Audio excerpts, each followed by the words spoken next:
dia tonga soa atao amin'ny fandarana Jeanne Forêt Santé aty Canada indray ianao. Ny horesaresantsika anio zany dia momba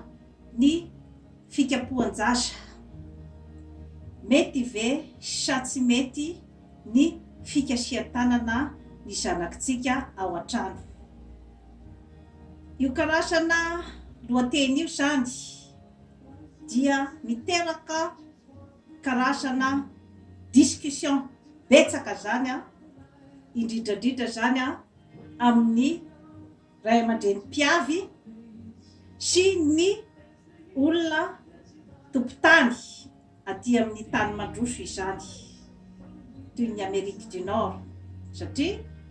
aty zany azy ny lalàna dia mipetrapetraka tsara ny hoe tsy mahazo mikasy tanana ny zanakao ao an-trano, fa dia raha tratra amin'izany toe-javatra izany ianao dia tonga dia migadra. Io zany circonstance io dia indraindray le ankizy efa ampianarina mihitsy any am-pianarana ny hoe raha vao mikasy tanana anao ray aman-dreninao dia atsovy ity numéro ity, aingana dia aingana fa ho tonga ao aminao zany ny polisy akan'ny ray aman-dreninao. Dia efa samy mahafantatra an'izay daholo zany ny ray aman-dreny sy ny ankizy, dia misy kokoa zany ny fitandremana amin'izay hoe karazan-javatra izay. Kanefa maro dia maro ihany nefa ny ray aman-dreny izay tsy manaja amin'izay karazan-javatra izay zany, tsy mino izy zany fa anao an'izay zanany. Kanefa dia maro ny ankizy izay mandray telefona ary dia ny polisy no tonga mandray ny ray aman-dreny ao, dia ny zaza zany alefa any amin'ireny centre fitaizana zaza mani na hoe ny zaza izay tsy voakarakara ny ray aman-dreny toy ny DPJ zany, dia any zany ny ankizy no apetraka dia tsy fantatra intsony zay mahazo azy any amin'io karazan-toeran'io. Introduction fotsiny zany izay ampidiriko zay, fa miditsika zany eo amin'ny hoe discussion momba n'izay karazan-javatra izay, satria etsekilany zany ohatra ny fomba fitaizana malagasy dia misy ilay fitenenana hoe zazatiana tsy tsitsiana rotsakazo, zay zany no raisonnement nentin'ny ray aman-drenitsika fa izay, ary dia nikapoka ny ray aman-dreny tamin'izany andro zany, satria ny tao anatin'ny sainy zany dia ny hoe hanatsara ny zanany, hanitsy ny zanany. Rehefa tonga aty nefa zany ny ankabeazan'ny ray aman-dreny dia mitaraina ny amin'izay resak'izay, ny hoe fa tsy afaka ikasy tanana ny zanany intsony, dia ny ao anatin'ny eritreriny zany dia hoe tsy afaka hanitsy ny zanany zany izy rehefa tsy mikasy tanana. Eo indrindra maty zany no ipetrahan'ny fanadihadiana sy ny hoe karazana famakafakana. Ka ny famakafakana izay apetrako eto dia famakafakana izay tsy tsara nizaniza ary tsy mitanila na amin'iza na amin'iza, fa manazava ny zava-misy aho ary dia manome ihany koa zany ny vahaolana avy ety amiko, satria ny fanazavana izay apetrako eto dia fanazavana ara-tsiantifika, ny fombafomban'ny olombelona, fanazavana ara-psikolojika ary ara-biolojika, ny hoe fombafomban'ny olombelona. Dia iny zany no iaingako andehanana any amin'ny vahaolana.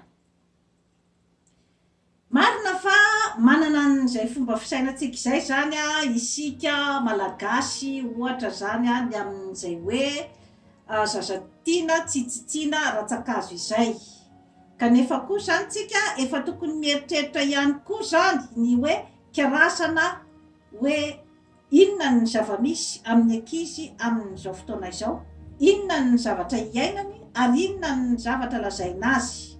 Ka eo zany sika no hoe tokony mandanjalanja. Misy zany ny ray aman-dreny sasany dia tonga dia miteny hoe za tsy tia lalan'izany karazana fivoarana eto amin'ity tany ny Amerique du Nord izany. Fa ny fantatro dia ny fanabeazana maha malagasy misy izany tonga de fa izay raha vao resaka fitaizana zaza zany de tena tsy misy mihitsy zany ny discussion fa de hoe izany tsy tia lala an'ity fitazam-bazaha ty, fa ny fantatro dia ny zanako tezaiko amin'ny maha malagasy. Hevitry ny olona anankiray zay. Misy indray zany ny hoe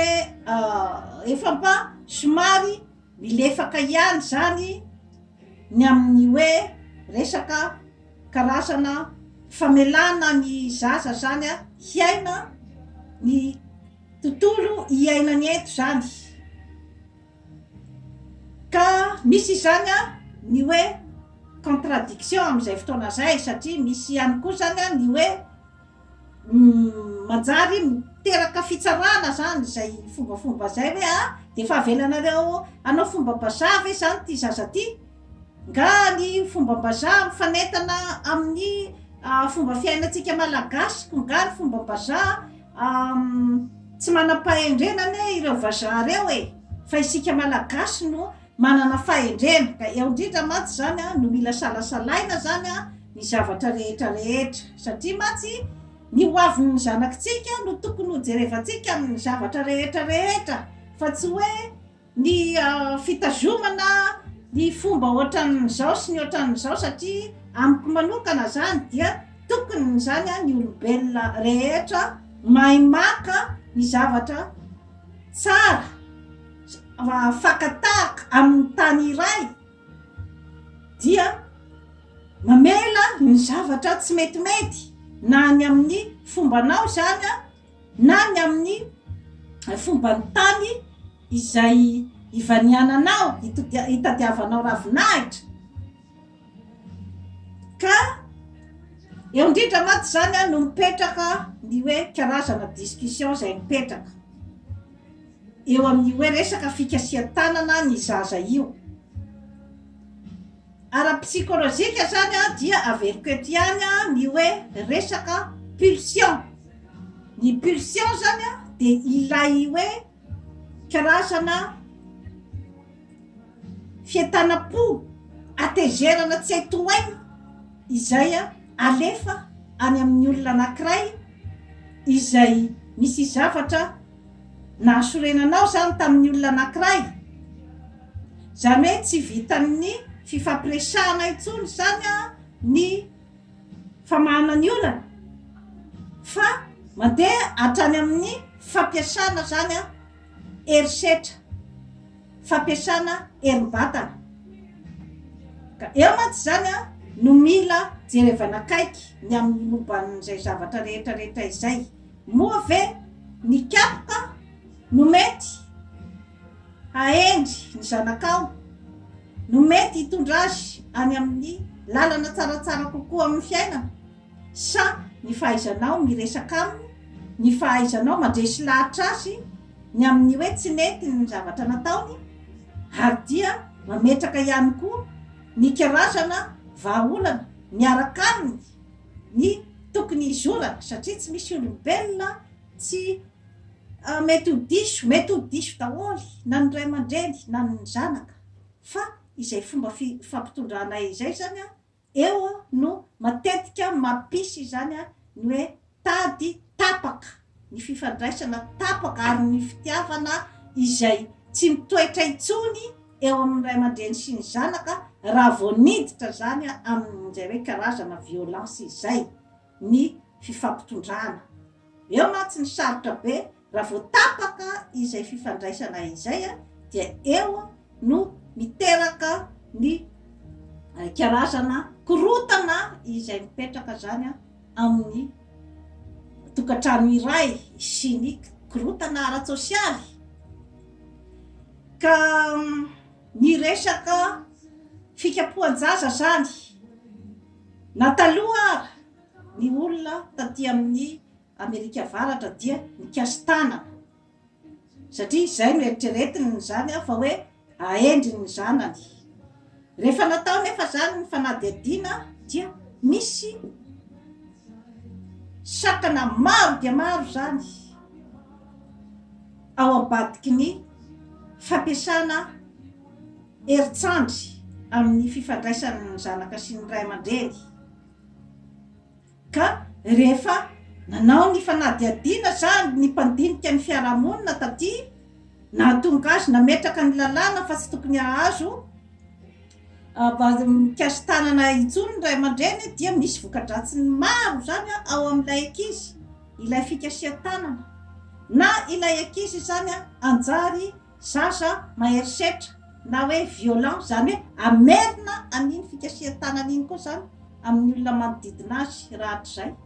na anjary sasa izay kanosa ka misy karazana traumatisme mipetraka ao aminy zany iny fikasihan-tanana iny, zany hoe vao maneho ny hevitra izy zany dia mahatsiaro foana ny fikasihan-tanana natao azy, dia iny lay olona zany izay tsy mahasahy milaza ny heviny ary dia mijanona ao anatiny ao zany izay tahotra zay dia na dia misy ara ny zo tokony ho takiny amin'ny fiainana dia matahotra n'iny karazana tsindry azo lena iny izy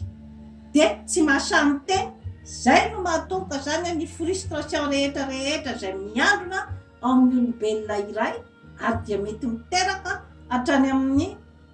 aretina sy ny karazana faharerahan-tsaina, ary dia mampikorotana tanteraka ny fiainan'ny olombelona iray zany zavatra izany. Eo zany no nahatonga ny mpandinika ny hoe tsy tsara ity mikasihan-tanana zaza ity, satria ao ambadiky ny fikasihan-tanana koa dia misy zavatra maro no mifamahofao ao, zany hoe isika olombelona rehetrarehetra, na ny ray na ny reny na ny zanaka, dia samy efa manana ihany koa an'ilay ataontsika hoe zany hoe toetra genetika manaranaka ara-biolojika zany, izay hoe efa ao amintsika ao lay toetra zany. Ka iny zany no mifangaro ao zany izay toetra rehetrarehetra izay, ka mahatonga ny fikorotanana zany izay misy ao amin'ny tokantrano iray, satria raha ohatra ka samy tsy mahafey an'izay karazana hoe toetra ara-boajanahary efa ao amin'izay zany ny tsirairay, dia izay ane ny mahatonga an'ilay korotana eo amin'ny fiarahamonina, mikorotana eo amin'ny fianakaviana, satria raha ohatra zao efa manana n'ilay toetra voajanahary ao aminy zany ny olona iray, ny ataontsika hoe kolerika, zany hoe olona izay hoe manana karazana atezerana, manana karazana herisetra ao aminy zany, izay tiany avoaka foana zany ary dia tiany atolaka any amin'ny olona manodidina azy. Rehefa manana an'izay toetra zay izy kanefa tsy afaka, tsy nanana ny atao hoe maîtrise de soi, efa nazavaiko teto daholy ny hoe ahoana ny fananana n'izany atao hoe maîtrise de soi zany amin'ny fiainana, dia mifamehezana an'izay hoe karazana atezerana tiana hivoaka, tiana atosaka any amin'ny manodidina izay ka mety ambotipotika ny olona manodidina anao.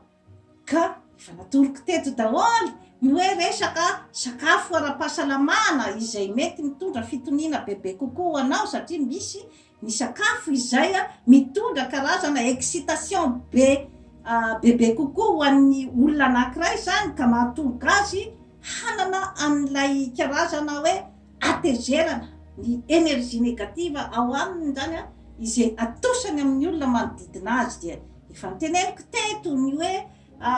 mety misy olona efa manana prédisposition, tsy mahazaka siramamy, tsy mahazaka sira, tsy mahazaka reny gluten na reny hoe farine de blé reny. Misy olona efa tsy mahazaka toaka, tsy mahazaka zava-mahadomelina, kanefa zany ireo zany no zavatra ampidiriny ao anatin'ny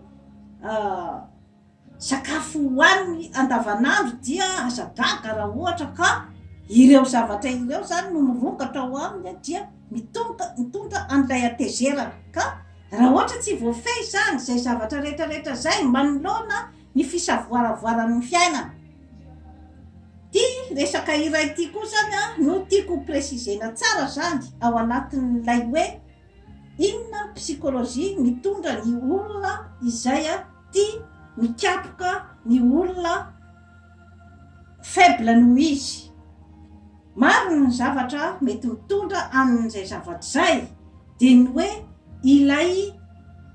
karazana hoe pouvoir izay tiana aposaka satria misy zany ny karazana faneriterena eo amin'ny fiarahamonina. Ohatra hoe any am-piasana zao ohatra rangaha dia tsy mipetraka izy zany amin'izay hoe position amin'ny hoe mpitondra zany leader na patron ao amin'ny toeram-piasana iray. Izany hoe noho ny fiainana zany izy dia voatery nanao asa madinika izay eo ambany fifehezan'ny olona. Kanefa ny toetra ho aminy zany toetra autoritaire dia izay zavatra zay zany no manjary miandrona ho aminy ohatra izay hoe voatery manao eny tompoko any am-piasana kanefa tsy izay ny tena toetrany dia izay toetra izay zany andeha hivoaka zany rehefa ao amin'ny tokantrano izy. Izany hoe ny zanany sy ny vadiny zany no ananany autorité kokoa zany ampiasana n'izay pouvoir izay. Dia zay no poitra ny hoe rehefa refole zany tsy afaka ny mivoaka izay hoe toetra tia manapatra fahefana izay tany amin'ny fiarahamonina dia ato an-trano izy zany no mivoaka. Zany hoe misy ihany koa zany ny karazana hoe tsy fitokisantena ao amin'ny olona iray ary ny sy fanomezan'ny voninahitra ny tenany ary ny hoe sy fananany ny fierté ao aminy zany ny momba azy. Ka mipoitra zany zay zavatra zay rehefa tonga ao an-trano zany ohatra ny ray mpianakaviana dia ao izy zany ny hoe mandre kokoa zany ny hoe anapatra n'izay karazana autorité sy karazana pouvoir izay. Ka mila dinihana daholo zany zavatra rehetrarehetra izany amin'ny fiarahamonina ka tsy misy afa tsy ny tenanao ihany no afaka hijery manokana n'izay zavatra zay. Ka eo ihany koa zany ny hoe ray aman-dreny eo amin'ny fiarahamonina izay toteny eo ny mpitondra fivavahana eo ny hoe olona izay mapetraka amin'ireny hoe association mijery manokana momba ny fiainam-pianakaviana ireny zany no tokony hitondra an'izay karazana hoe fijerena manokana ny mombamomba ny olona ny toetetran'ny ray mpianakaviana. Matetika moa zany ny reny mpianakaviana de manginy izy eo anatrehan'izay hoe violence atao amin'ny zanaka izay satria matetika koa ny reny mpianakaviana zany matahotra an-drangaha matahotra ny over plasy de manginy izy manoloana ny zavatra tsy mety.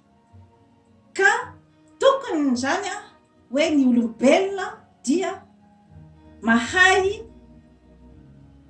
miresaka zany ny olombelona tokony mahay mifanazava. Zay zany ny zava-dehibe satria ny zavatra miseho amin'ny fiainan'io ankizy io amin'ny mbola kely dia hoentiny mandra-pahalehibeny. Zay ny zavatra tokony ho fantatritsika ary miforme ny personnalité ny zany zavatra zany. Zay koa tsy midika hoe atao goragora ve zany ny fitaizana tsy tompoko ny fifampitenenana sy ny hoe fifananarana ary indrindrandrindra ny fifanazavana ny fienonao ny zavatra lazain'io zanakao io de zava-dehibe ny fiainona koa tsy amin'ny resaka sofina ihany fa amin'ny resaka fihetsika satria ny olombelona rehetrarehetra dia misy zavatra tiany ho tenenina daholo eto ambonin'ny tany izay asehony amin'ny alalan'ny teny, amin'ny alalan'ny fihetsika, amin'ny alalan'ny ranomaso, amin'ny alalan'ny alahelo. Ianao ray aman-dreny zany tokony ahita an'izay zavatra rehetrarehetra izay ka ho afaka hiresaka amin'ny zanakao satria mitady vahaolana miaraka aminy no tokony ataontsika ray aman-dreny fa tsy izy tsika no hipetraka ho polisy sy gendarme manokana ho an'ny zanakitsika satria tsy fantatrao koa izay zavatra mitranga any am-pianarana any indrindrandrindra zany isika izay mila ravinahitra aty amin'ny tany mandroso dia tsy fantatrao ny zavatra tena iainan'ny zanakao any am-pianarana any, tsy fantatrao na miaina ny fanavaka vaham-bolokoditra ny zanakao any ka tsy ianao indray no hivadika ho polisy rehefa tonga aty atrano izy any izy mety efa voateritery aty atrano izy dia mba tokony hanana n'izay karazana hoe fitokisana anao zay mba manontany azy hoe nanao ahoana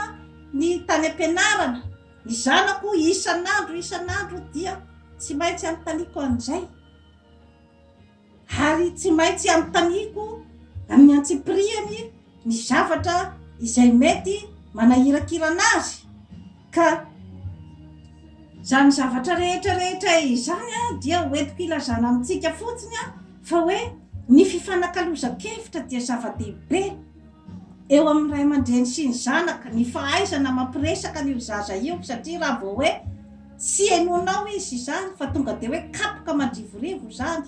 no ataonao azy tokony anontanianao izy hoe inona ny zavatra iainany any am-pianarana sao dia izay no mahatonga azy tsy mazoto mianatra ohatra tokony ho jerevanao daholo izay zavatra rehetrarehetra izay na dia atao ara hoe zany ny fifandrangidrakitana eo amin'ny samy mpianatra zany dia zavatra mila jerena akaiky daholo zany zavatra rehetrarehetra zany hoe sao dia mahaleo monina ny zanakao any am-pianarana ka raha ohatra izy zany ka efa leo monina any am-pianarana nefa mbola tsy hainainao koa izy zany aty an-trano an'izay karazana herisetra izay dia hoaiza zany ny zanakao izay matetika koa no mahatonga an'ireny karazana hoe fugue na ilay zaza madositra ny tokantrano ka mila zany sika ray aman-dreny mijery akaika an'izay zavatra rehetrarehetra izay amola volanao ny personnalité ny zanakao ka misy discussion be zany tao amin'ny ray aman-dreny afrikana zany zay ny thème tamin'izay zany ny hoe ny fitaizana zaza zany aty Canada dia tao amin'ny centre anankiray tao Montréal atao hoe centre africain zay moa zany no nisy an'ilay discussion dia tena ny teny heviny zany ny akabeazan'ny ray aman-dreny afrikana tamin'izay hoe tena tsy laitra tenenina intsony ny ankizy amin'izao fotoana izao sisy fa satria ilay misy an'ilay hoe tsy azo kapohana dia tamin'izay moa nandraisako fitenenana dia ny hoe tsy nikapoka ihany ene no afaka antsinao ny zanakao fa misy ihany koa ny hoe resaka izay afaka tao aminy dia nandeha moa zany ny conclusion tamin'izay fotoana izay hoe misy indray zany ny teny hoe misy genetika miditra koa anatin'io zany hoe ny ankizy mainty hoditra ozy izy zany dia mila kapoka vao miaina misy indray namoaka an'izay hevitra zay fa hoe ny ankizy fotsy hoditra zany hono dia azo resahana rehefa resahanao izy dia miaina tsy d'accord tamin'izay zato isan-jato satria ny hoe fifampitondrana no zava-dehibe mbola ao am-bokany io zaza io dia efa misy zany ny fifandraisana amin'ny reny sy ny zanaka raha ohatra ka hoe tena nakasitrahanao ny mipetrahan'ny zanakao tao am-boka dia efa tokony isy izay fitiavana mipetrak'izay dia rehefa teraka izy dia ampinonona misy dikany daholo ireny hoe minono amin'ny reny ireny misy dikany daholo ny hoe fanafisafonao azy ny fitataranao angano amin'ny alohan'ny atory ny hoe firairanao rehefa mitaiza azy misy dikany daholo reny amin'ny formation'ny ankizy ny fanaovana massage zany rehetrarehetra izany zany dia hiteraka fitokisantena ao aminy fa zay tsy midika hoe tsy afaka hiteny mihitsy tsy afaka hiteniny zanakao na hibediny zanakao ianao satria mbola zaza tsy mahafantatra ny tokony ataony koa iny ka mila hitsy zany hoe ny encadrement zany hoe tsy maintsy mipetraka fa ny encadrement dia ny hoe manara-maso ianao ny hoe ahoana ny fizotrany fiainany sy ny fomba fisainany manitsy azy zany amin'ny tokony aleny raha ohatra ka misy ny zavatra izay hoe mivioka fa ny tena zava-dehibe dia ny fametrahanao zany amin'izay hoe fitokisany ianao zay ahafahany miresaka aminao zany ny olana izay mahazo azy sy ny hoe ny fitarainana madinidinika izay hoe mitranga amin'ny zavatra mitranga amin'ny fiainany zany satria raha ohatra ianao ka polisy sy gendarme dia tsy hiteninina aminao izy fa efa zava-doza no hitanoeninao any abadikany vao zay ianao vao taitra ka ilaina zany izay resaka communication izay ka ao anatin'ny mikapoka koa dia ara-psikolojika dia midika zavatra be dia be mikapoka satria aoka ho fantatritsika ny tantara ny amin'ny hoe ny fanadevosana ny ka ny resaka kapoka no nampiasaina tamin'ireo andevy tamin'izany andro zany mba hanaovany ny asa ny travaux forcés zany tamin'izany andro zany izay tsy mahazo karamakory ny andevy tamin'izany andro zany ka karazana herisetra daholo zany zavatra rehetrarehetra izany ka ohatrany hoe ny fikapohana n'ilay zaza zany dia ohatrany hoe ianao zany te anery azy anaiky ny hevitrao kanefa mila madiny tena ianao zato isan-jato koa fe nefa ny hevitrao dia mety amin'ny hoe hitondranao azy zany daholo zany zavatra fanontaniana mipetraka daholo zany zavatra rehetrarehetra izany ary mandainga aloha ny ray aman-dreny ka afaka ilaza fa dia hoe dia tsy maintsy ho bon humeur foana ianao miaraka amin'ny zanakao mandainga izay misy ny fahasorenana fitany ampiasana ohatra misy ny zavatra fahasorenana tamin'ny fiarahamonina sy ny zavatra nisotraka tamin'ny fiainana andavanandro dia misy ihany aloha ny fotoana zany hoe miroatra ilay zaza maditra tsy haitenenina nefa ianao zany misy zavatra manahirana anao misy asa tsy maintsy vitainao dia réaction normale aloha ny hoe atezerana zany hoe befa tsika ray aman-dreny rehetra ataoko angamba fa befa mba nanomboky sofina befa mba nikapoka ohatra hoe ny tanana ohatran'izay zany fa ilay hoe daroka mahery vaika zany iny zany zavatra hafandray iny zany hoe ny atezeranao ray manontolo zany alefanao any amin'ilay zaza eo zany no tsy mety satria hoe hitondra azy makaisa zany iny satria ara-psikolojika ny olombelona dia tsy misy olombelona mahazaka amin'izany herisetra izany tsy misy olombelona mahazaka ny hoe tsy maintsy darofana izy mba ampanekena zavatra anankiray natao ara hoe zavatra mitompona ny zavatra tianao ampanekena azy dia tsy misy olombelona mahazaka an'izany ka zay zavatra rehetrarehetra izay zany dia misy etude miteny hoe ny mahatonga ny Afrika sy Madagasikara tsy mandroso dia satria nopepohina ny zaza tamin'ny mbola kely zany hoe presque hoe tsy mahazo miteny zany satria hoe vao miteny ny zaza dia hoe tsy mahazo mamaly valy ray aman-dreny satria manko zany ianareo dia efa ohatran'izao sy ohatran'izao dia efa mamaly valy ray aman-dreny kanefa na dia atao ara hoe milaza ny zavatra marina lay zaza misy zavatra marina ny zavatra lazainy fa tsy correspondre amin'ny ao anatin'ny eritreritry ny ray aman-dreny dia efa iny zay dia efa mamaly valy ray aman-dreny hanika voatery zany ny olona voavolavola tao amin'ny fiarahamonina ny Afrika sy Madagasikara dia vahoaka manaiky lembenana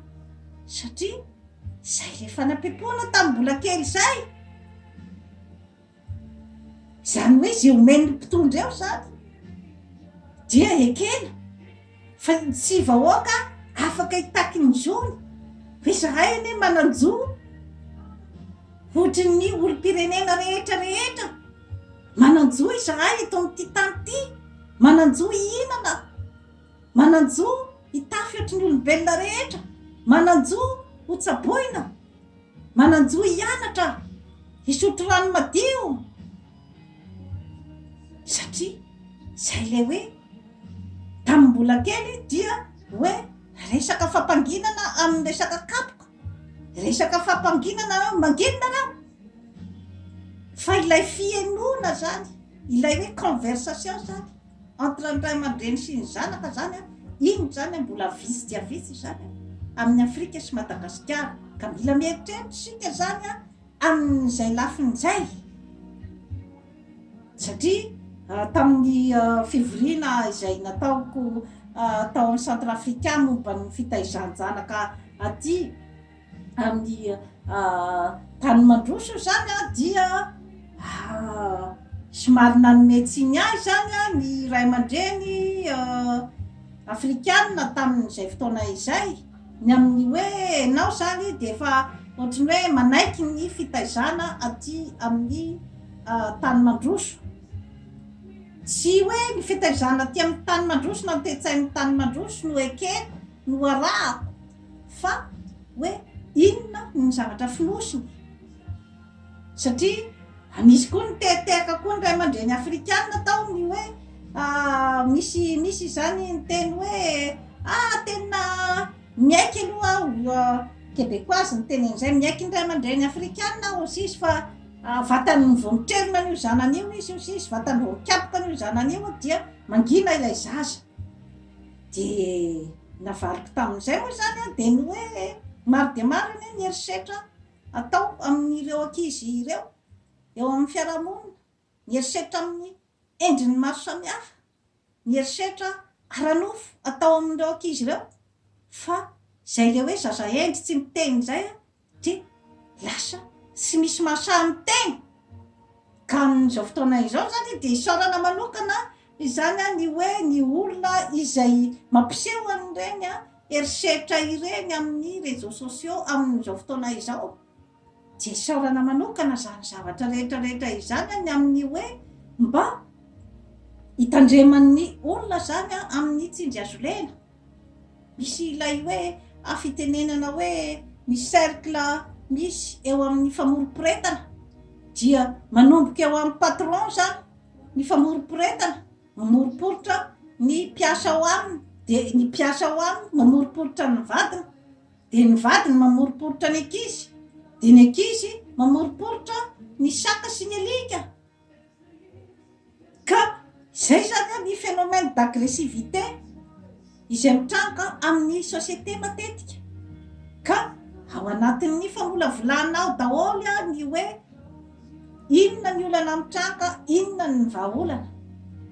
eo zany no hahafahanao mandanjalanja ny zavatra rehetrarehetra, mamolavola ny culture ny maîtrise de soi, hoe tsy ny atezerana izay tsy voafehiko tany amin'ny tany nandehanako tany,